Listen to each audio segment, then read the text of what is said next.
Bagaimana jika lurah di desamu selalu terpilih secara turun-temurun, bukan karena kedermawanan, tapi karena tumbal nyawa? Di balik senyum mereka, ada ritual berdarah. Dan malam ini, giliran nyawamu yang jadi tumbalnya. Desa Sumberagung, sebuah permata tersembunyi di pelosok Demak, Jawa Tengah, selalu diselimuti aura ketentraman yang nyaris sempurna. Hamparan sawah hijau membentang luas, dihiasi alunan irama gamelan dari rumah-rumah penduduk, dan aroma kopi tubruk yang hangat selalu menyambut siapa saja yang datang. Namun, di balik ketenangan itu, ada satu nama yang selalu disebut-sebut dengan nada hormat bercampur bisikan samar, keluarga Santoso. Sejak puluhan tahun lalu, tampuk kepemimpinan lurah di desa ini tak pernah lepas dari genggaman mereka. Dimulai dari kakek Santoso yang disegani, lalu diteruskan oleh ayahnya, Kiai Santoso, dan kini, tongkat estafet itu telah berpindah ke tangan putranya, Agus Santoso, yang siap melanjutkan tradisi.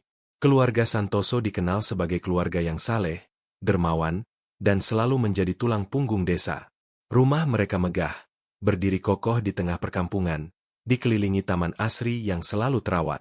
Haji Santoso, sang bapak, kerap mengadakan pengajian dan santunan, membuat nama mereka semakin harum. Tidak ada yang pernah berani menyaksikan dedikasi mereka terhadap Sumberagung. Setiap pemilihan lurah, nama Santoso selalu muncul sebagai kandidat tunggal yang paling kuat. Hasilnya, selalu sama. Suara mutlak, dukungan penuh, tanpa keraguan sedikit pun dari warga. Sebuah fenomena yang membuat iri desa-desa tetangga. Bagaimana bisa keluarga itu begitu dicintai, sampai-sampai tak ada lawan yang sepadan, gumam sebagian orang. Namun, beberapa orang tua di Sumberagung, mereka yang telah menyaksikan pergantian lurah dari generasi ke generasi, menyimpan bisikan-bisikan lain. Mereka melihat sesuatu yang janggal dalam cara warga memilih. Seolah ada kabut tipis yang menyelimuti akal sehat saat hari pemilihan tiba. Mata-mata yang biasanya cerdas dan kritis, mendadak tampak sayu, seperti dihipnotis.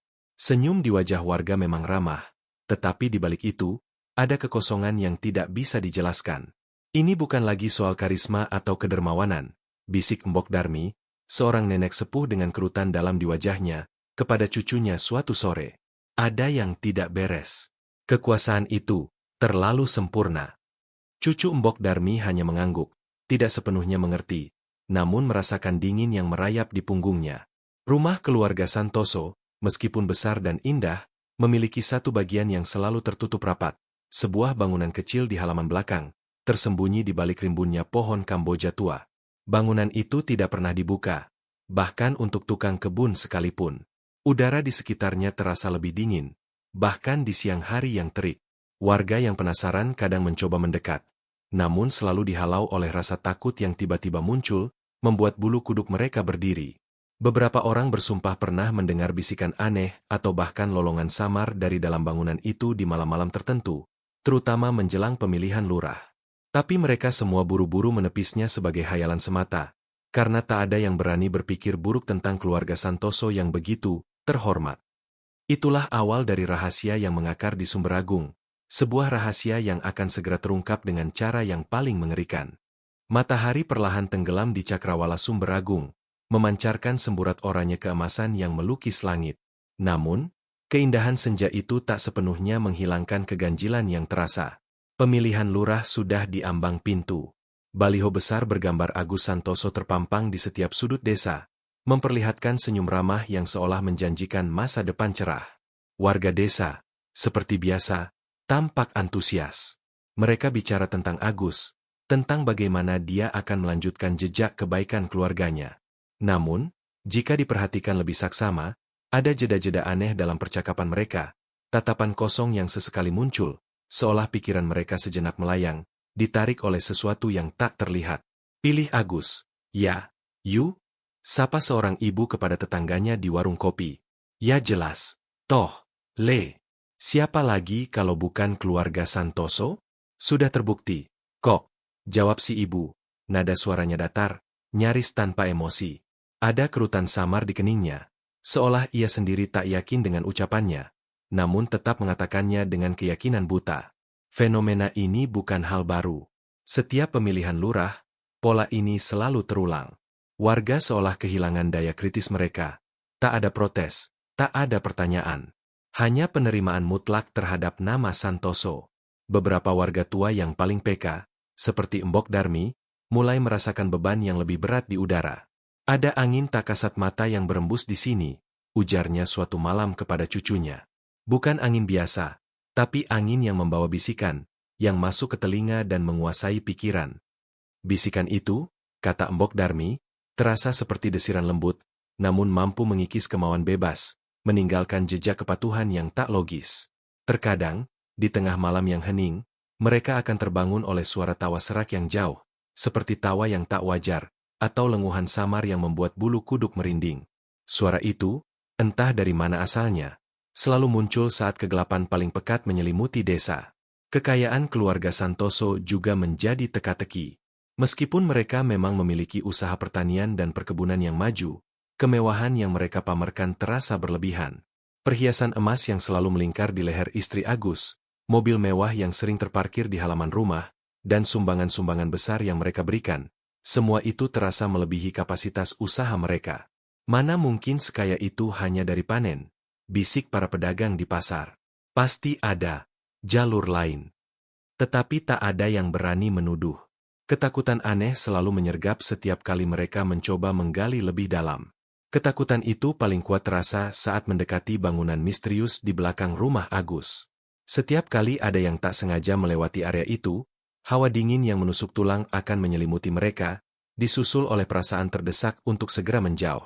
Anjing-anjing di sekitar rumah Santoso, yang biasanya ramah, akan menggonggong tak karuan saat seseorang mendekati area terlarang itu, menunjukkan gigi mereka dengan tatapan buas. Bahkan, terkadang ada aroma aneh yang tercium dari sana, seperti bau kembang setaman bercampur anyir darah yang samar. Aroma itu akan dengan cepat hilang diterpa angin, membuat siapapun yang menciumnya bertanya-tanya, apakah itu hanya imajinasi mereka. Agus Santoso sendiri, meskipun selalu tampil tenang dan tersenyum di hadapan publik, mulai menunjukkan tanda-tanda kegelisahan. Di balik pintu kamarnya, seringkali terdengar suara-suara aneh dari dalam, seperti langkah kaki mondar-mandir atau helaan napas berat. Matanya, yang biasanya memancarkan karisma, kadang terlihat sayu dan lelah, dengan lingkaran hitam samar di bawahnya. Dia sering terbangun di tengah malam, keringat dingin membasahi tubuhnya, setelah mimpi buruk yang tak pernah bisa diingatnya. Rasa takut akan kehilangan kekuasaan, warisan turun-temurun, mulai menghantuinya. Dia tahu, sebentar lagi, sebuah kewajiban harus ditunaikan, sebuah pengorbanan yang telah mengikat keluarganya selama beberapa generasi. Sebuah warisan yang kini menjadi kutukan bagi mereka. Bukanlah tanpa alasan kekuasaan keluarga Santoso begitu kokoh dan misterius.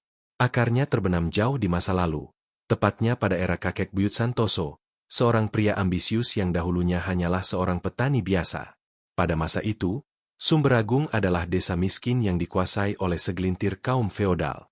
Kakek buyut Santoso, yang muak dengan ketidakadilan dan kemiskinan, ingin mengubah nasibnya dan nasib desanya.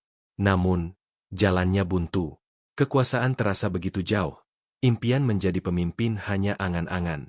Dalam keputusasaan yang mendalam, kakek buyut Santoso mendengar desas-desus tentang pesugihan Aji Kuoso, sebuah ilmu hitam kuno yang konon bisa memberikan kekuasaan mutlak dan kekayaan melimpah. Ilmu itu mensyaratkan tumbal nyawa sebagai imbalan. Konon, siapapun yang menguasai Aji Kuoso akan mampu mengendalikan pikiran orang lain, membuat mereka patuh tanpa sadar. Tergiur oleh janji kekuasaan, kakek buyut Santoso memutuskan untuk melanggar batas, mencari seorang dukun hitam di gunung terpencil yang terkenal akan kesaktiannya. Dukun itu, seorang pria tua dengan mata merah menyala dan tawa serak, menyambut kakek buyut Santoso dengan senyum licik. Kau ingin kekuasaan, nak? Kekuasaan yang tak akan lekang oleh waktu, bahkan akan diwariskan ke keturunanmu, tanyanya. Kakek buyut mengangguk, hatinya berdebar antara takut dan gairah. Tapi ada harganya, lanjut dukun itu, harga yang harus dibayar setiap kali kekuasaan itu akan beralih. Ia menjelaskan detail ritual Aji Kuoso. Tumbal yang harus diserahkan adalah nyawa salah satu keluarga dari pesaing terkuat dalam pemilihan lurah. Darah dan jiwa mereka akan menjadi bahan bakar untuk mengikat iblis, yang kemudian akan membisikkan nama Santoso ke dalam setiap pikiran warga. Malam itu, di sebuah tempat tersembunyi yang kini menjadi bangunan di belakang rumah Agus, kakek buyut Santoso melakukan ritual pertamanya. Aroma dupa bercampur anyir darah pertama kali menguar di udara. Tumbal pertamanya adalah kepala keluarga dari lawan terberatnya saat itu, seorang petani jujur yang disegani. Setelah tumbal itu dipersembahkan, keajaiban aneh terjadi. Tiba-tiba, warga desa yang tadinya acuh tak acuh, mulai menunjukkan dukungan luar biasa kepada kakek buyut Santoso. Dalam pemilihan berikutnya, ia terpilih sebagai lurah dengan suara mutlak, membuat semua orang terheran-heran. Kekuasaan pun didapatkan, kekayaan mulai mengalir, dan keluarga Santoso mendadak menjadi yang paling disegani. Namun, kutukan itu tak berhenti di situ. Setiap kali kekuasaan akan berpindah generasi, atau ada pesaing kuat yang muncul, ritual yang sama harus diulang. Ayah Agus, Kiai Santoso, yang di mata publik tampak religius dan bermartabat, juga terpaksa melanjutkan praktik kotor ini. Ia tak punya pilihan, karena jika ritual itu dihentikan, konon iblis akan murka dan merenggut seluruh keluarganya sebagai gantinya. Beban warisan ini adalah rantai tak kasat mata yang mengikat mereka. Beberapa kali, Kiai Santoso pernah mencoba mencari jalan keluar, mendekati pemuka agama dan kiai-kiai lain, tetapi kutukan Aji Kuoso begitu kuat. Setiap kali ia mencoba menjauh, teror tak kasat mata mulai menghantuinya.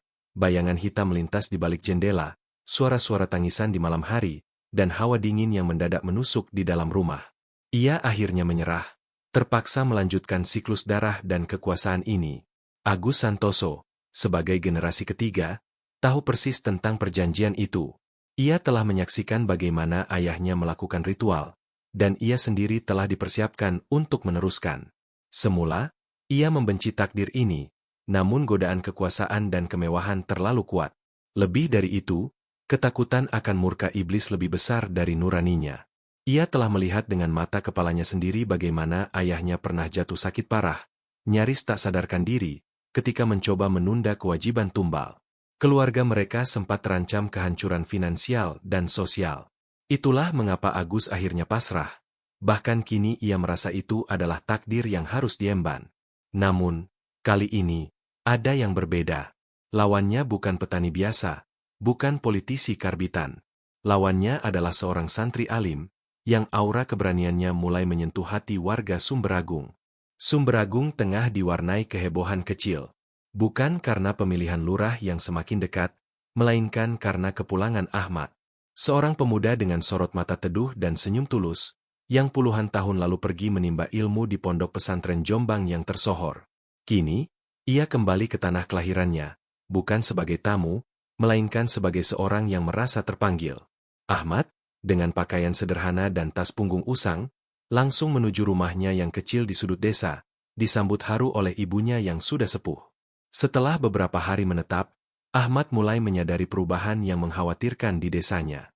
Sumberagung yang dulu ia kenal sebagai desa dengan gotong royong kuat dan moral yang terjaga, kini terasa berbeda.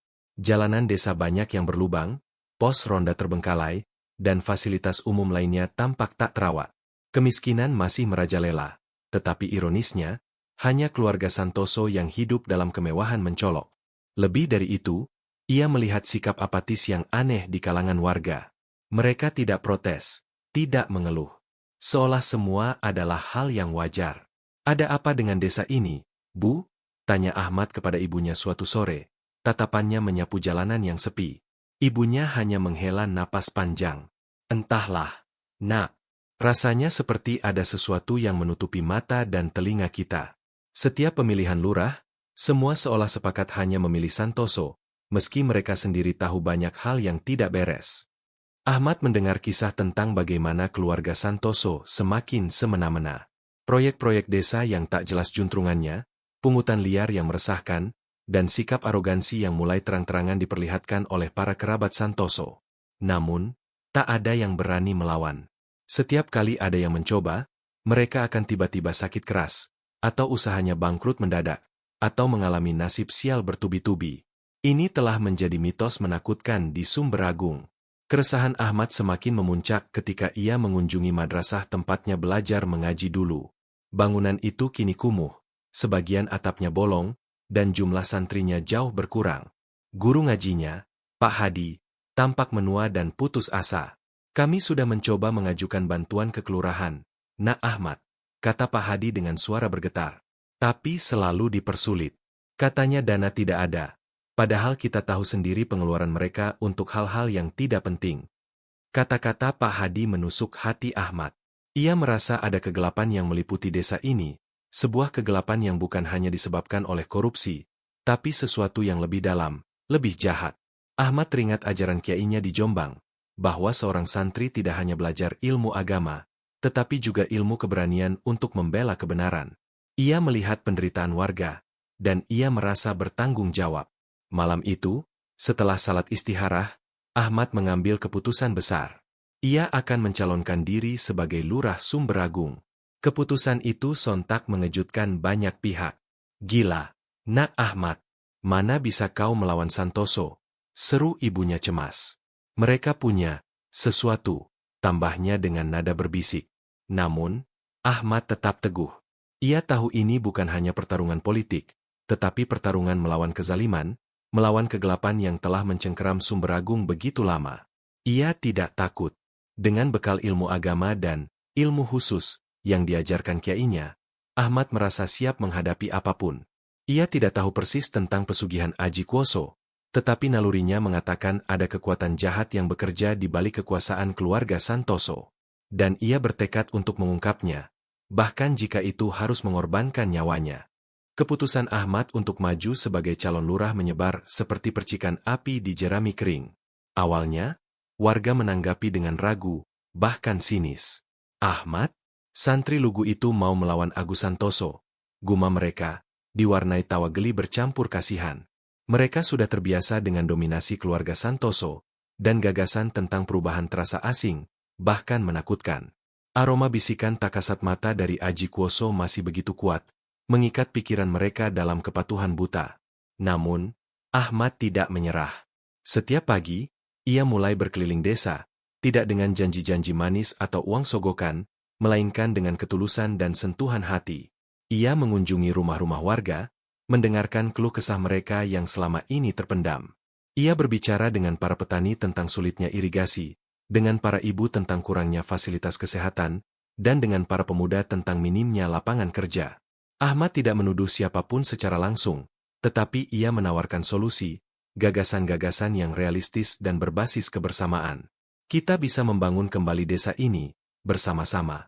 Ujarnya dengan suara yang tenang namun penuh keyakinan. Kita bisa mengembalikan Sumberagung yang dulu, yang menjunjung tinggi kebersamaan dan kejujuran. Perlahan tapi pasti, sesuatu mulai berubah. Tatapan kosong di mata warga mulai sedikit demi sedikit menunjukkan percikan. Kata-kata Ahmad seperti tetesan air yang menembus batuan keras. Beberapa warga mulai berani mengungkapkan keluhan mereka secara terbuka di hadapan Ahmad, sesuatu yang tidak pernah mereka lakukan sebelumnya.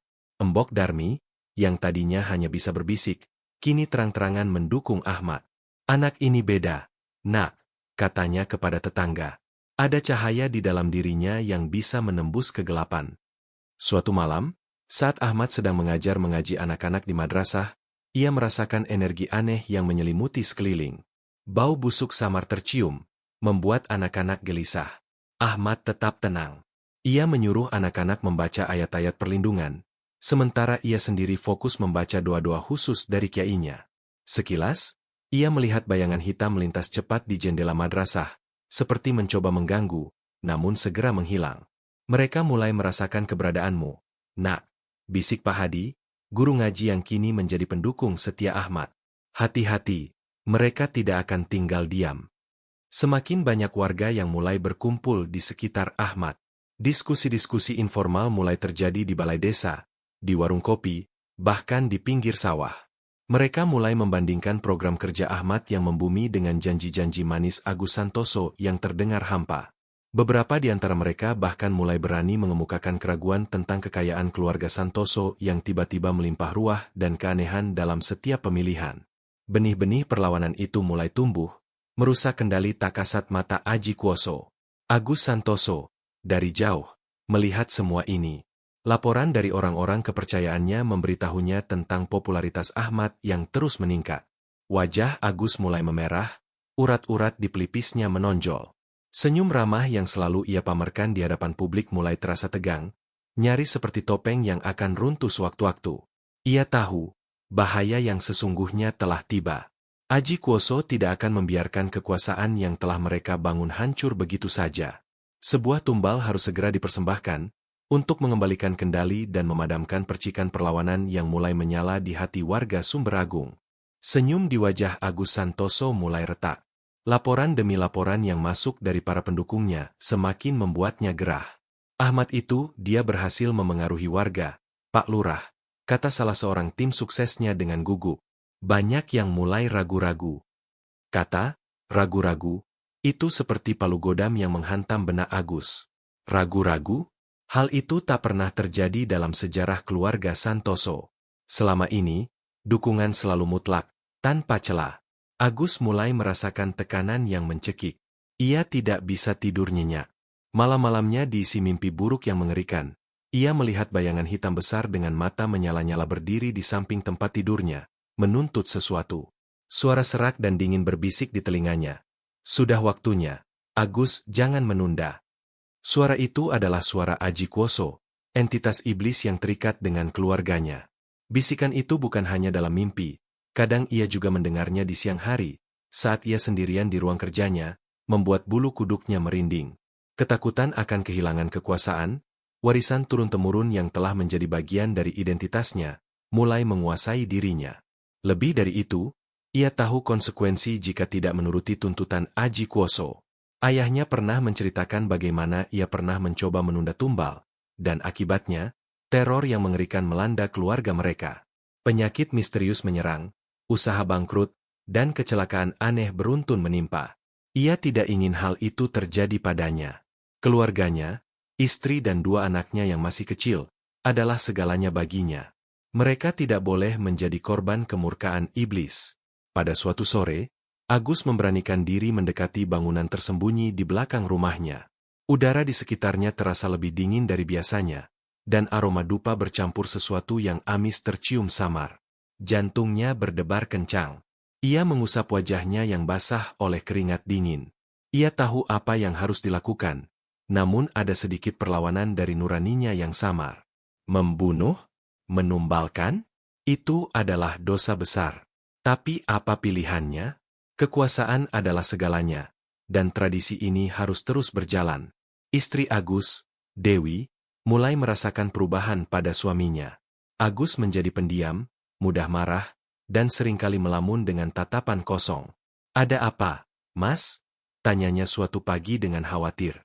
Agus hanya menggelengkan kepala, tidak ingin membebani istrinya dengan rahasia kelam keluarga mereka. Ia tahu, Dewi tidak akan pernah mengerti. Ia harus melakukannya sendiri. Tekanan dari Aji Kuoso semakin intens. Agus merasa seperti ada yang menekan otaknya, mendorongnya untuk segera bertindak.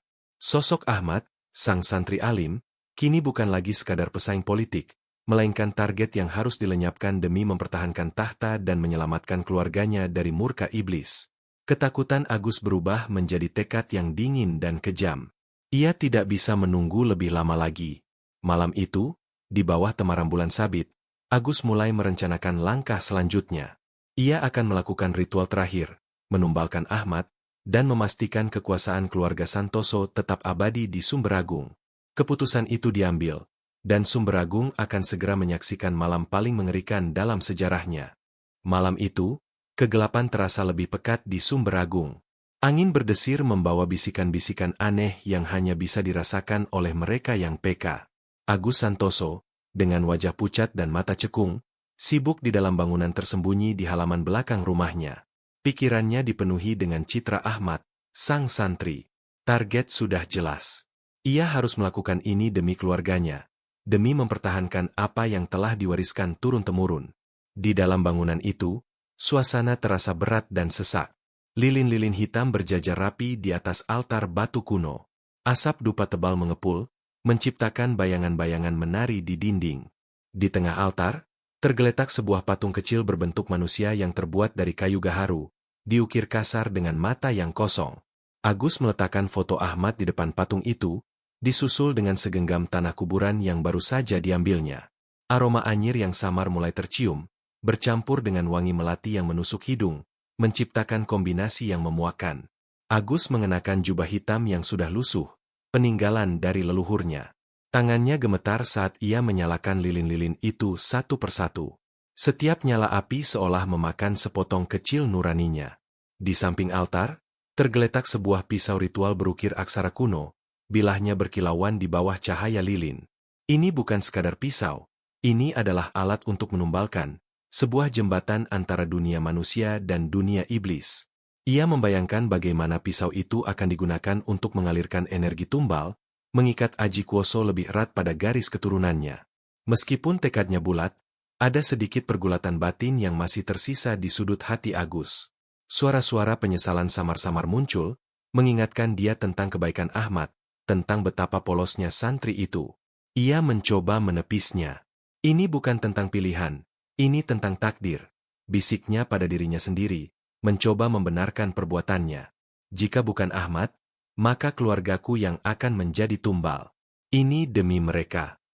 Ia memejamkan mata, membayangkan wajah istri dan anak-anaknya yang tersenyum, mencoba menggunakan gambaran itu sebagai perisai dari perasaan bersalah. Namun, bisikan Aji Kuoso tidak membiarkannya tenang.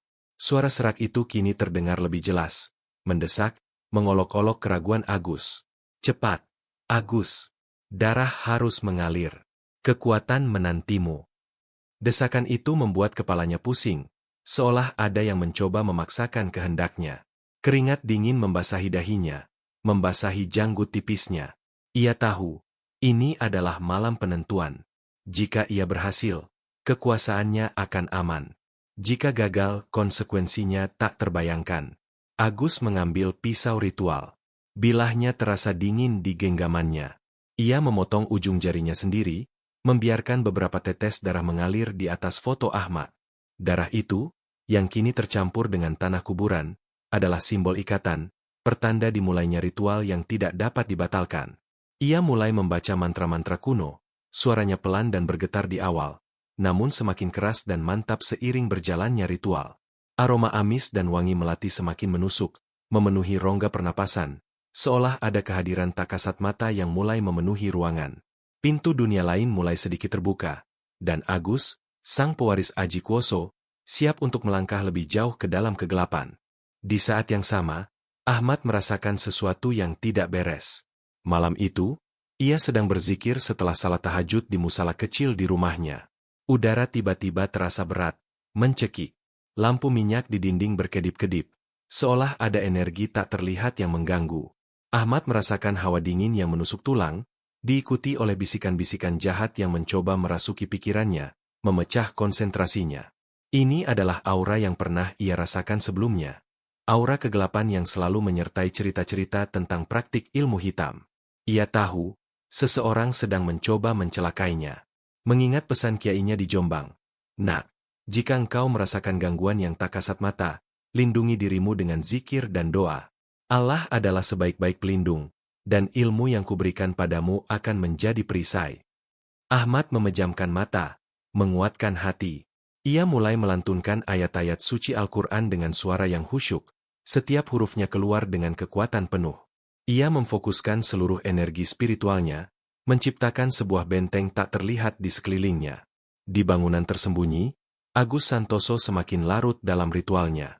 Mantra-mantra yang ia ucapkan kini terdengar seperti lolongan, menggema di ruangan sempit itu. Bayangan-bayangan di dinding mulai bergerak lebih cepat, seolah ikut menari mengikuti irama mantra. Aroma amis darah dan wangi melati semakin menyengat, membuat perut mual. Tiba-tiba, api lilin yang tadinya menari-nari dengan stabil, mulai bergejolak, melemparkan bayangan-bayangan seram ke seluruh ruangan. Suara tawa serak yang lebih keras terdengar dari sudut ruangan, seperti menertawakan kegilaan Agus. Hampir, hampir. Darah itu akan mengalir. Bisik suara itu, penuh kegembiraan. Agus memegang patung kayu gaharu yang mewakili Ahmad, dan mengacungkan pisau ritualnya ke udara. Ia bersiap untuk mengucapkan mantra puncak, mantra yang akan menjadi penentu nasib. Ia melihat wajah Ahmad di benaknya, wajah santri yang tenang dan penuh cahaya.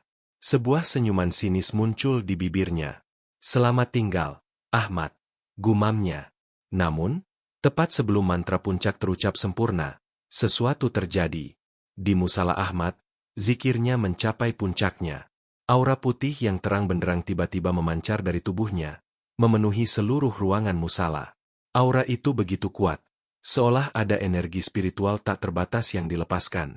Gema doa-doa yang dilantunkannya berubah menjadi gelombang energi yang tak terlihat, bergerak cepat menembus malam, menuju ke sumber kegelapan.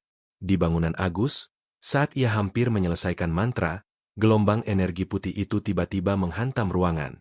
Lilin-lilin hitam padam satu persatu dengan desisan mengerikan. Api yang bergejolak mendadak mati. Patung kayu gaharu di tangan Agus bergetar hebat, lalu retak dan pecah berkeping-keping, hancur menjadi abu. Pisau ritual di tangannya terasa sangat panas, menyengat kulitnya, membuatnya terjatuh ke lantai. Bayangan hitam yang tadinya menari di dinding kini meraung kesakitan, terdesak, seolah terbakar oleh cahaya tak kasat mata. Agus terhuyung, matanya terbelalak. Ia merasa seperti ada ribuan jarum yang menusuk kepalanya. Tidak, tidak mungkin. Raungnya. Suara tawa serak iblis berubah menjadi raungan kemarahan yang memekakan telinga. Kau gagal, bodoh. Dia dilindungi. Ritual itu gagal. Aji Kuoso tidak mendapatkan tumbalnya. Cahaya keimanan Ahmad berhasil menembus kegelapan dan menggagalkan perjanjian berdarah itu. Namun, harga yang harus dibayar atas kegagalan itu jauh lebih mengerikan daripada yang pernah dibayangkan Agus. Kegagalan ritual itu adalah sebuah tamparan keras bagi Aji Kuoso. Entitas iblis yang telah berabad-abad terikat dengan keluarga Santoso kini murka sejadi-jadinya. Raungan kemarahan yang sebelumnya hanya bisikan, kini berubah menjadi lolongan mengerikan yang mengguncang bangunan tersembunyi itu. Dinding-dinding bergetar, lampu-lampu di rumah utama Agus berkedip gila, dan angin kencang tak kasat mata menerjang, merobohkan beberapa pot bunga di halaman. Agus Santoso terkapar di lantai, tubuhnya menggigil hebat. Matanya membelalak ketakutan saat melihat bayangan hitam besar yang tadinya hanya sekilas, kini memadat di tengah ruangan. Sosok itu menjulang tinggi, dengan mata merah menyala yang menatapnya penuh dendam. Aroma amis darah yang menusuk hidung bercampur dengan bau belerang yang menyengat, membuat Agus ingin muntah. Kau berani mengkhianati perjanjian, manusia tak berguna. Suara serak itu menggelegar, memenuhi setiap sudut ruangan, bahkan terasa bergetar di dalam tengkorak Agus. Kau telah gagal memberikan tumbal, dan kini, aku akan mengambil apa yang menjadi hakku. Agus mencoba merangkak mundur, menjauh dari sosok mengerikan itu, namun tubuhnya terasa lumpuh. Ia hanya bisa menyaksikan kengerian yang akan terjadi. Bayangan hitam itu bergerak cepat, menerjang pintu yang menghubungkan bangunan ritual dengan kamar tidur utama, di mana istri dan anak-anak Agus terlelap. Suara gebrakan keras memecah keheningan malam, diikuti oleh jeritan-jeritan melengking yang menusuk gendang telinga. Tidak, jangan. Agus menjerit, mencoba bangkit, namun ia tak berdaya. Ia mendengar suara istrinya, Dewi, yang berteriak histeris, disusul tangisan ketakutan anak-anaknya. Suara perabot yang pecah, benda-benda yang dilempar, dan gema langkah kaki yang berat, semua itu menjadi melodi kematian yang mengerikan bagi Agus. Ia bisa merasakan energi dingin yang menyelimuti seluruh rumah, energi yang membawa kematian. Dalam kegelapan, ia melihat kilatan-kilatan cahaya merah, seperti api neraka yang menyala. Jeritan-jeritan itu perlahan mereda, digantikan oleh keheningan yang lebih mencekam daripada suara apapun. Keheningan yang menakutkan. Keheningan yang berarti segalanya telah berakhir. Bayangan hitam itu kembali ke hadapan Agus, menyeringai. Kini, matanya tampak lebih puas, namun masih menyisakan bara dendam. Kau telah kehilangan segalanya, Agus Santoso. Kekuasaan itu akan sirna. Dan kau akan menjadi pengingat abadi bagi mereka yang berani melanggar janjiku. Tiba-tiba, rasa sakit yang tak terhingga menyerang tubuh Agus. Kulitnya terasa terbakar, dagingnya seperti dicabik-cabik oleh cakar tak terlihat. Ia menjerit, menggeliat di lantai, seolah ada api yang membakar dari dalam. Bau daging terbakar tercium samar, dan ia bisa merasakan kulitnya melepuh. Wajahnya mengerut kesakitan, matanya berputar-putar. Ia melihat bayangan iblis itu menghilang, meninggalkan dirinya sendirian dalam penderitaan yang tak tertahankan. Ketika fajar mulai menyingsing, dan ayam-ayam jantan mulai berkokok, di rumah keluarga Santoso, hanya ada keheningan. Jeritan dan teriakan dari malam sebelumnya telah sirna, digantikan oleh aura kematian yang menyelimuti seluruh bangunan. Aji Kuoso telah menuntut balasannya, dengan cara yang paling kejam dan tragis. Kekuasaan yang dibangun di atas darah dan perjanjian gelap kini telah runtuh, membawa serta kehancuran yang tak terpulihkan. Pagi itu, Sumber Agung dikejutkan oleh teriakan histeris dari para tetangga yang kebetulan lewat di depan rumah keluarga Santoso. Mereka melihat Agus Santoso terhuyung-huyung keluar dari bangunan tersembunyi di belakang rumahnya. Pakaiannya compang-camping, rambutnya acak-acakan, dan matanya kosong, menatap nanar ke segala arah. Wajahnya mengerikan, dipenuhi luka bakar aneh yang membentuk pola-pola tak beraturan, seolah kulitnya hangus terbakar dari dalam.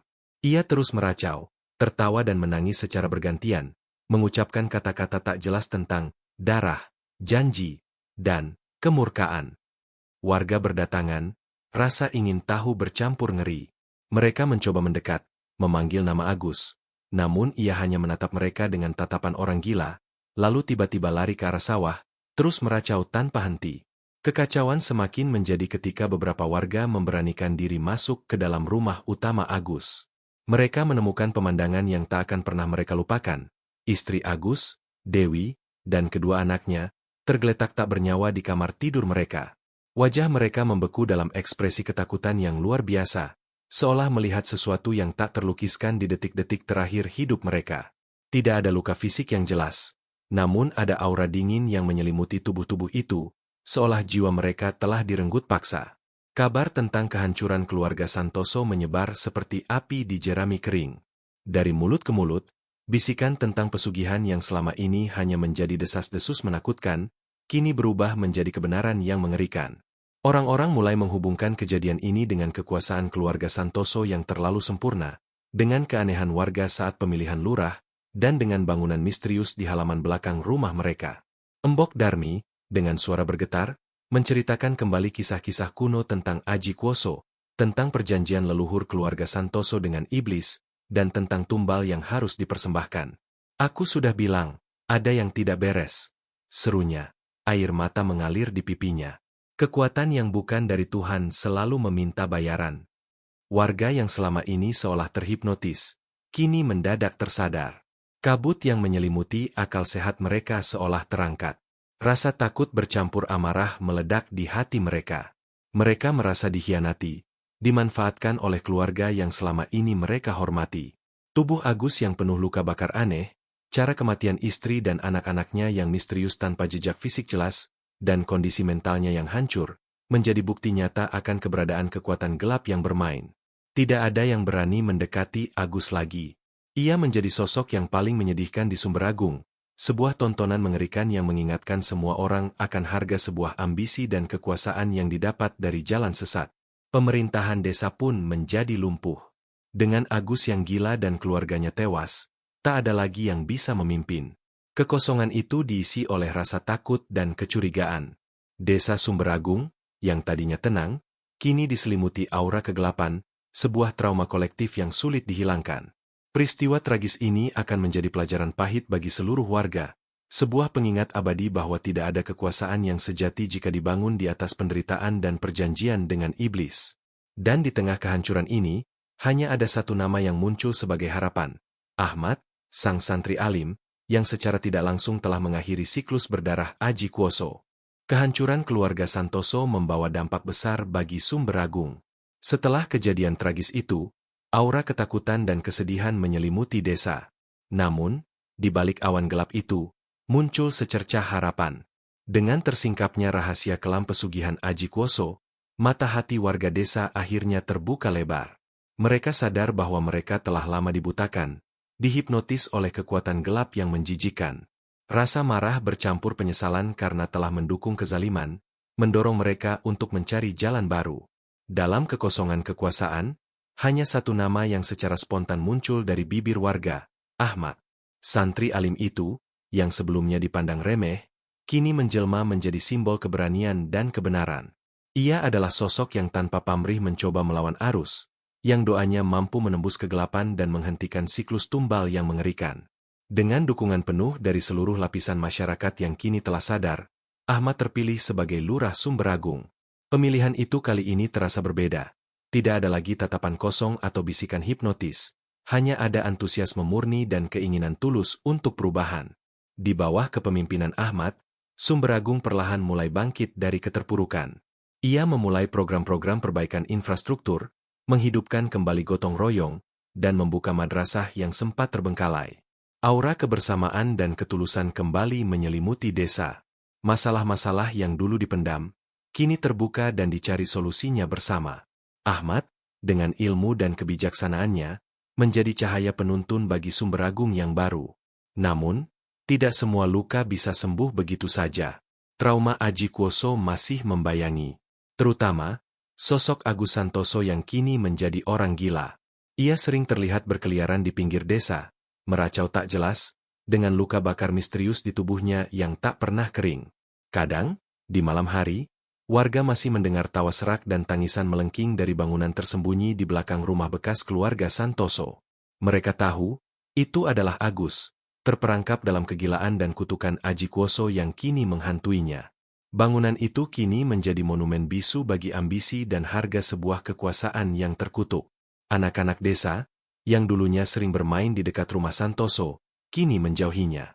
Orang tua sering mengingatkan mereka untuk tidak mendekati bangunan itu, bukan hanya karena takut, tetapi sebagai pelajaran. Bahwa kekuasaan sejati tidak dibangun di atas darah dan perjanjian dengan iblis, melainkan di atas kejujuran, pengabdian, dan keberanian untuk membela kebenaran. Sumber Agung telah mendapatkan lurah baru, sebuah fajar baru yang menjanjikan. Namun, fajar itu diwarnai dengan tragedi dan darah dari masa lalu. Kisah keluarga Santoso, Aji Kuoso, dan Agus yang gila, akan menjadi legenda yang diceritakan turun-temurun, sebuah pengingat abadi bahwa kegelapan selalu punya harga yang harus dibayar, dan bahwa cahaya keimanan dan kebenaran akan selalu menemukan jalannya untuk menembus kegelapan paling pekat sekalipun.